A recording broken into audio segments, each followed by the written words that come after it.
Be sure to follow Close Up on San Diego Business on Twitter at Close Up on SD, and follow them on Facebook by liking their fan page at Close Up on San Diego Business. And I've been taking care of business every day, taking care of business every way. I've been taking care of business. It's all mine, taking care of business and working overtime. We are back. I'm your host, Barry Waxler, here with the always lovely and talented Andrea Kay. And someday she'll stop twisting your head that way. Aw, but it's cute. Aw. The always incredible Urban Miaris. Yes. And we have joining us now one of our regulars. Welcome, Eve Nasby. Thank you.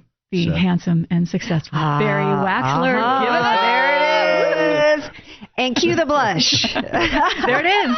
Aww. No, I'm just twisting my and head. someday he won't blush when he hears that. Never. Yeah, well, you know what? So humble. We all have our things. So anyway, hey, we needed to invited Eve in because of her veteran connections, and we do a segment every week now called Urban Talks.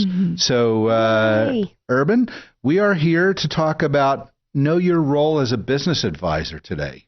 So what can you share with us? How does that tie in with the veteran community or even the disabled veteran community? As a business advisor? Mm-hmm. Well, as a business advisor, you deal with the general population as a whole, but veterans have a unique, should I say, niche or need that most people don't realize. Just because you say you do financing or you do real estate, you really need to know the needs of veterans if you can deal in that market. Yeah. It's a different clientele in many ways based on personality, attitude, and, of course, background. So you have to look at we think differently. Veterans generally think differently. So how would I, as a business advisor, how would I need to adjust my thinking working with the veteran community? You have to ask the right questions and listen. It's all about listening, not telling them what you think they want, but finding out what they truly want. And the key word there is truly want. They'll tell you what they want based on what other people tell them, but when you really get into knowing them. As an example, as a salesperson, how many times in real estate, as an example, you'll show someone 2, 3, maybe even 4 homes, and then they buy something that you didn't know that's what they were going to buy. They go completely a different way. And it's just that you did not get all the information. And the information comes from all around, not only them, the individual, but their spouses and their children. Sometimes the children, the young ones, will tell you more about the family than the parents will. It's an amazing well, it's kind of like financial planning. A lot of times I can't find the answers within the family that I'm trying to plan for. I have to go to the extended family. I shouldn't say extended family, but let's say it's adult children that are not living with that family anymore can give us secrets that help us plan for the family. So I take it you really need to learn a little trick of how to read between the lines. Yeah, too many people in sales, especially if they're experienced, they find out who's the decision maker, and they focus their attention on that. With veterans, it's completely opposite. I have a saying when you're dealing with veterans, talk to the veteran, you'll get the story. You want to find the truth, talk to the spouse. And it's so true. You really have to get the entire story with the veteran. An example, you can't treat them as another. Let's say a couple with children comes in, one's a veteran, and the other is not a veteran. You can accommodate the entire family with the home, but if you don't know the veteran, that they're only on deployment for 2 years, which is generally the norm. If they're coming to San Diego, they're only here for 2 years. You're going to get them a home based on the non-veteran family because that's what you believe and think and what you've done in the past.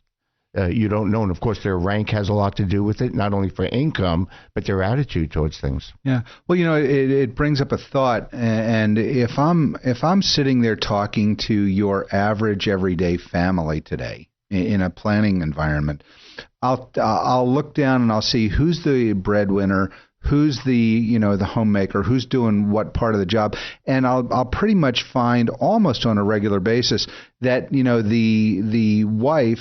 Could be either way, but the wife is one that will be running the household and stay out of the business and stay out of the finance of the family, and the husband goes and makes all the money and comes home, does the books and, the payments and keeps the finance and does the investments and what have you. How does that relate to a veteran family? Is there any difference there? There is a tremendous difference. As an example, the veteran, you might get him a beautiful property in Poway that has 3 acres, 4 acres, and the wife will say, no, because you've been focusing on showing her the kitchen to make sure the kitchen's accommodating and the bedroom's big enough, and she's looking at, my husband won't be around all the time.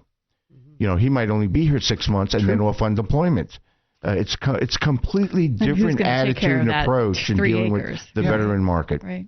Yeah, so you have the real estate issue, but you also have the finance issue where the wife is now home having to force themselves into finance and do all the books, records, and payments and investments and what have you. Yeah, everything changes when the family is together. An example, shopping is one way. When the spouse or the person who in the family is deployed or is no longer at the home due to their obligation to our country, the whole shopping situation changes, whether it be Christmas or food shopping.